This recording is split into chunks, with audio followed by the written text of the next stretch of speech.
Magkano pa, Jack? Diyan lang sa bari. So, goodbye muna tayo sa Disney Princess ngayon na Beshi Wap, na gandang-gandahan.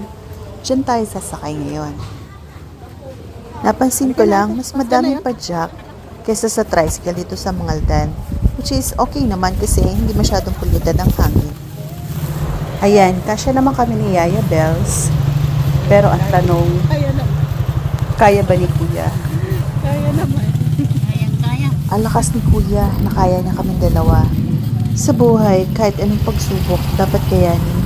Parang si Kuyang Padyak, kinakaya para sa pamilya, maulanan man at mainitan, okay lang.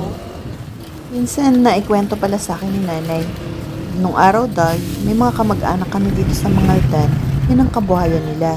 Pero dahil sa pagsusumikap, grabe ang lalaki ng mga bahay ng mga anak niya. Saludo po ako sa inyo mga lolo ko.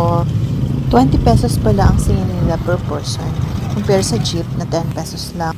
Pero malapit lang yan. Kaya lang hindi na namin kaya ni Yaya Bells yung mga dala-dala namin. Thank you. Kakaiba yung bike nila. As in, para siyang pinasadya. Para siyang vintage. Basta, na-amaze ako nung una ko siya nakita. Bye, Kuyang Padyak. Saludo po ako sa inyo. Ingat palagi.